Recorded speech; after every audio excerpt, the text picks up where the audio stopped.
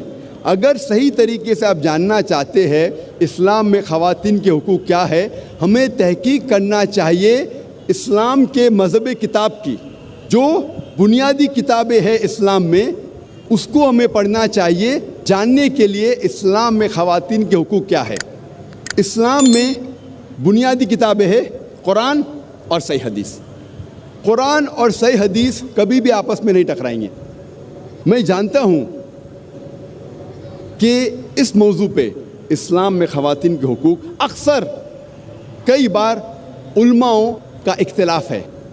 اس کی وجہ ہے کیونکہ کئی بار ایک قرآن مجید کی آیت کو دیکھتے ہیں اور باقی سارے آیتوں کو نظر انداز کرتے ہیں. اگر قرآن مجید کو ایک ساتھ میں پڑھا جائے گا مکمل طور پہ تو جتنے بھی اختلاف ہے اکثر یہ اختلاف دور ہو جائیں گے.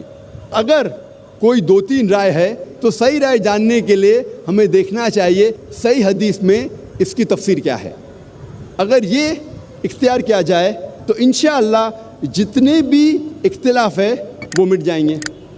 اسلام میں مرد اور عورت کا درجہ برابر ہے، لیکن برابر درجے کا مطلب یہ نہیں کہ عورت اور مرد ہو بہو ہے.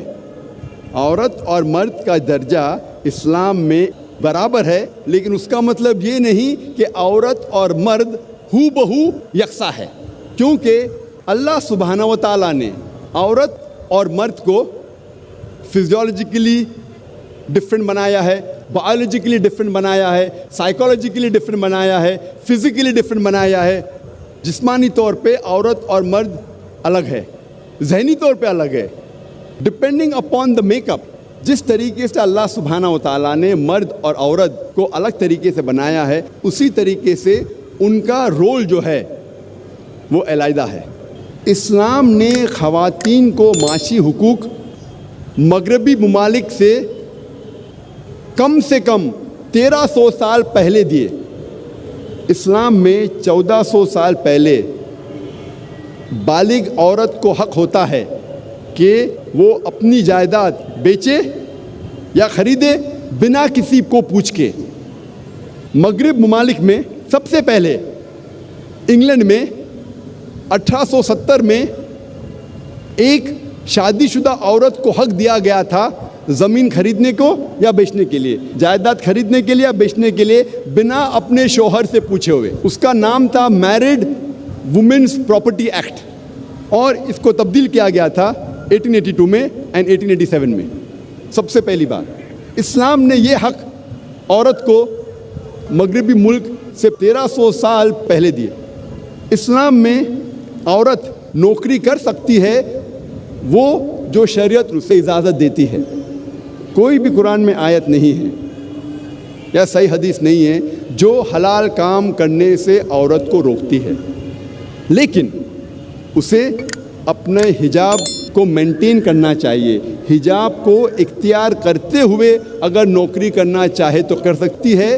اگر ایسا کوئی کام ہے جو اسے حجاب کرنے سے روکتا ہے تو وہ نوکری، وہ کام صحیح نہیں، وہ ان اسلامک ہے، غیر اسلامک ہے. وہ کام جو جسم کی نمائش کرتا ہے، مثال کے طور پہ ڈانسنگ، فلم ایکٹنگ، ماڈلنگ، یہ سارے کام حرام ہیں. بہت سے کام جو مرد کے لیے حرام ہے وہ عورت کے لیے بھی حرام ہے. مثال کے طور پہ شراب خانہ میں کام کرنا، جوئے کے اڈے میں کام کرنا، غیر اسلامک کام کرنا، یہ سارے کام دونوں کے لیے حرام ہے، مرد کے لیے بھی عورت کے لیے بھی. اور عورت گھر میں سلائی کر سکتی ہے، پوٹری برتن بنا سکتی ہے، آفسوں میں کام کر سکتی جہاں علیحدہ انتظام ہے مرد اور خواتین کے لیے. Islam does not agree with intermingling of sexes. وہ کام جس میں مرد اور عورت گھل مل کے کام کرے، یہ کام صحیح نہیں۔ عورت تجارت بھی کر سکتی ہے، لیکن اگر نامحرم کے ساتھ کوئی چیز ہے تو محرم کے ذریعے کرے، والد کے ذریعے، بھائی کے ذریعے، شوہر کے ذریعے یا بیٹے کے ذریعے۔